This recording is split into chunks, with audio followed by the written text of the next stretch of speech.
In this video I'm going to show you how I use Lightroom's Tone Curve tool to help balance the exposure of an image. If you want to follow along, you can do that by downloading the raw files from the link in the description of this video. And now let's jump into it. Of course, we are dealing with a scene with a huge tonal range, going from super bright highlights in the sky to very deep shadows in the foreground, so it makes sense to merge an HDR image. That's what we do first, so down below in the film strip, select all 5 images, right click on one of them, go to Photo Merge and choose HDR. In here we don't need to change anything, just hit the merge button. Lightroom will create this new HDR file for us, and that's the image we are going to work on now. So first off, let me do the basic adjustments.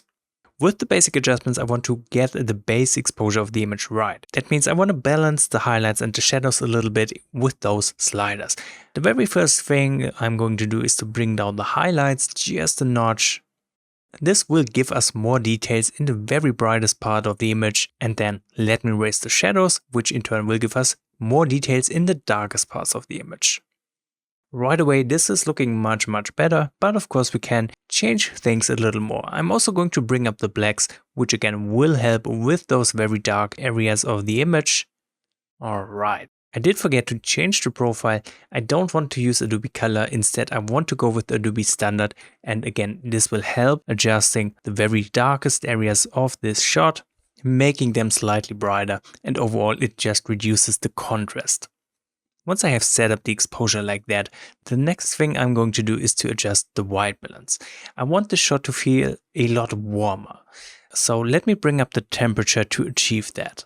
As I push up the temperature, I'm just going to pay closer attention to the clouds in the sky, because those are kind of the main eye catcher of the image, and I want them to look just a little warmer. Alright. And I want to bring up the vibrance, which will make those colors more intense. Then let me also bring up the texture, which makes everything just look a bit sharper. And for a very subtle glow effect, I'm going to drop the clarity. Alright, that's looking like a proper base image. Let's compare to before real quick. Immediately you can see a lot more details in the very darkest shadows of the image. Also the highlights look much better thanks to the basic adjustments. Now, what about the tone curve? If you have been watching some of my videos, you know I rarely use the tone curve. In this case, it actually helps making the image better, but I'm not going to use the global tone curve right here. Instead, I want to target different areas of the image and apply tone curve adjustments to these areas separately. That means we're going to use masks for that. And in this scene, we can basically split up in two. We have the sky and we have the foreground portion. These are the areas which I want to affect with separate tone curves each. So I would say let's start with the sky. We can select the sky using a simple sky mask by clicking on this icon right here. That's looking pretty good. Before I'm applying the tone curve, I'm using the tonal sliders up in here to first go over the sky. I'm not solely relying on the tone curve, I'm just using it as an addition for further changes which will help make the sky pop. So first off, I'm going to slightly lower the contrast of the sky. I'm also going to bring up the temperature a little further, introducing just a bit more warmth. Also, I'm going to add saturation, which will make the colors in the sky stronger. And finally, I want to head down into the effects panel right here and bring up the clarity. The clarity is basically midtones contrast. So using this slider, we're already boosting the contrast of the sky. But of course, now comes the tone curve with which we can further improve the contrast. If you're using the tone curve for the first time, it might seem a little bit unintuitive, but if you try it a few times, you will get the hang of it. So down in the bottom left corner, we have the dark tones, basically the blacks. If I bring that up, I'm making the very darkest tones of the sky brighter. On the other hand, in the upper right corner, we have the highlights. So playing around with this thing, we can make the highlights either darker by bringing down this point, or we can make them brighter by bringing it further to the left. Since we want to add contrast and give the sky more punch, we want to make the darker areas darker and the brighter areas brighter, but in a controlled way so we don't introduce any clipping in the brightest or darkest areas. How can we achieve that? I'm going to create a point somewhere not all the way down to the left, but right around here where the shadows are. I'm just clicking on that line, which will create a point. Now I can just drag it down very gently, and as I bring down this curve, it will make everything a little bit darker. But for contrast, I don't want to make the highlights darker. Instead, I want to make them slightly brighter. That means I'm going to create a point somewhere up here, and I'm going to bring that up. As I play around with the tone curve, I'm always paying close attention to the histogram because, as I said, we don't want to introduce any clipping. I think something like this looks pretty good. Let me deactivate the tone curve so you can see the difference from before with a rather flat looking sky to after, which has much more punch. Now there's another thing we can do. We can not only adjust the RGB point curve, we can adjust each individual channel, so red, green and blue on its own. Right now the sky still does have a bit too much blue in it. That means we can go into the blue channel. We're going to take the point for the blue highlights up in the right corner, and I'm going to pull it down. This will introduce more yellow tones in the sky. That is looking perfect. Again, let me deactivate the tone curve to see what difference it makes from before to after. That's how the tone curve is helping me make the sky look better. But what about the foreground? Let's create a new mask, and again I'm going to choose a select sky mask. Of course I want to work on the foreground, so we need to invert this mask. Therefore click on that invert checkbox, and there we have a perfect selection for the foreground. Again, I'm going to start with some basic tonal adjustments using the sliders up in here before adding the tone curve as an addition. First off, I want the whole foreground to be a lot brighter. I'm going to bring up the exposure. I'm also going to increase the shadows. Let's very carefully erase the blacks. And I'm also going to bring up the whites. We basically have erased the whole tonal range. That means we are kind of reducing the contrast in the foreground, which looks a bit weird. So I want to counter that by bringing up the base contrast right here. And let me also bring up the temperature because the colors in the foreground are a little bit too cold. At the same time, I'm going to drop the tint to reduce any magenta color cast. So let's drop it like this. And I'm going to bring up the saturation because the foreground could use some more in this case. Okay, that's looking fine so far, but I still think we are lacking contrast. So again, let's use the tone curve. I want to start with the RGB curve right here again. And of course, if we want, we can create way more points than just 2. So let me show you with the foreground. I'm going to target some of the deepest color tones right here, and I'm going to bring them down very gently. The thing is, I really don't want the blacks to be too dark, so I'm going to use the point for the blacks, and I'm going to very gently raise it. As I raise this point, you can see the curve is changing right here in the middle and the highlights part, so we have to keep that in mind.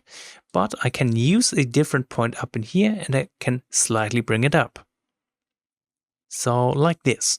And again, I want to use a point somewhere for the brighter tones up in here, and again raise that.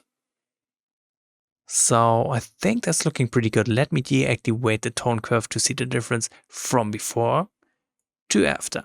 So it's still brighter, but we have a bit more punch. I actually think I might play around with this point a little, so we can get out some more brightness without losing too much contrast. All right.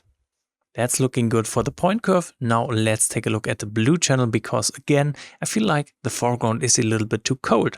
So I'm applying the same thing from before. I'm taking the upper point in the blue tone curve channel and I'm going to pull it down slightly to introduce more warmth to the foreground. All right, and that's it. So let me deactivate those two masks to see the difference from before to after. Looking much better in my opinion, and that's how I use Lightroom's Tone Curve tool for very specific areas of an image to adjust those. Of course, we are not done yet with the masking stuff, so let me continue. I want to further work on the sky. I'm using a linear gradient with which I'm going to target the very top up in here. I do feel like I want to make this a little bit darker by dropping the exposure. At the same time, I want to keep some of these highlights in here. So I'm going to slightly raise the whites like this. All right. I also want to add a bit of glow, or let's call it a light bloom effect behind our subject right in here. Therefore, let me use a radial gradient, which I'm placing right behind the tower. And then I'm going to subtract a radial gradient with which I'm overlapping that tower, because we want that light spill effect to be behind it. So that's looking decent. In here, I'm going to bring up the blacks, which will add this very nice glowing look. And let me bring down the dehaze. This will make the glow effect stronger. Alright, nice. If you want, you could also bring up the white balance temperature in here to make the glow effect warmer. Beautiful. I want to use another radial gradient with which I'm going to cover that bright spot in the sky on the right side. Again, I want to add a little bit of glow in here. So let me bring up the blacks and let me pull down the dehaze. Again, we could use a little bit more warmth, so I'm going to bring up the temperature like that. Perfect. And one more thing, let me use another radial gradient with which I'm going to cover a bigger part of the sky above the horizon like this. I want to make this area slightly warmer, but of course I don't want to affect anything in the foreground. So I'm going to click on those three dots, choose intersect mask with, and choose select sky. This way I'm making sure only the sky is affected here. Then I'm going to bring up the temperature, introducing some more warmth. And let's bring up the whites to introduce a little more brightness. This will also help separating the subject from the sky in the back. Alright, nice. Then let me use a subject mask, because we can also work on the church itself right here. Lightroom is selecting a little bit too much, so I want to modify it. I'm going to subtract a brush, and I'm just going to roughly brush over a few things here to make this mask a bit cleaner. Let me bring up the feather. So I think that's okay. For the subject, I want to very gently push the contrast. I also want to bring up the whites, which will help introducing some more brightness. And I'm going to bring up the clarity. And let's see, I might want to push the temperature a bit more. And at the same time, let's see if I can play around with the saturation, maybe bring it down a bit. All right. And finally, let me add a linear gradient covering the very near foreground right here. Now I'm going to subtract a radial gradient, because I'm going to use this linear gradient as some kind of vignetting effect, making everything around the subject a bit darker. So therefore just bring down the exposure. Perfect. That's it for the masking adjustments. Let me turn off all the masks now to see the difference from before with our base image to after. Looking so much better. Now let's focus a bit on the color grading. Let's see, I want to start in the color mixer. And I want to work on the hue for a moment. That means I'm going to target the purple hue and I'm going to bring it down, which will introduce some more blue tones in the very top part of the sky, because that area is made up of some more purple tones than the rest of the image. So we get a bit of color contrast going on in here. Then I'm going to switch over into the saturation tab, and I basically want to push the saturation for most of these colors. So let's bring up red, orange, yellow, and green for the foreground. All right. And I'm also going to bring up the blue saturation. Nice. Then I'm also using some split toning to get a little more creative with the color grading. Let's start with the highlights. I'm using a warm hue, so somewhere right in here. And I'm going to bring up the saturation just a little bit, because the colors are already quite intense, so we don't really need to overdo it. Then let's go into the midtones. Again, for the midtones, we can use a warmer color tone. So somewhere in the red range. And let's slightly bring up the saturation. Okay. Then, of course, we want to keep a bit of color contrast. Therefore, we are using the shadows. Setting up the hue with a cold color tone. And I'm going to slightly bring up the saturation. Just like that. Perfect. Finally, we can take a look at the calibration panel all the way down in Lightroom, and I'm going to just bring down the blue primary hue because I love this effect. And that's about it. Now, one more thing, you can see some quite heavy chromatic aberration around in that church tower. Don't worry about that, we can go into the lens corrections right in here, and here click on remove chromatic aberration. If this doesn't help, we can always go into the manual tab, and I'm going to bring up the purple hue slider like this, and maybe let's bring up the amount so we can kind of nicely fix that chromatic aberration this way. Finally, let's also do the sharpening in the details panel, of course. And here I'm going to bring down the radius, increase the details all the way up, apply some masking while holding down the Alt key, and then let's bring up the amount of sharpening, and we are done editing this image.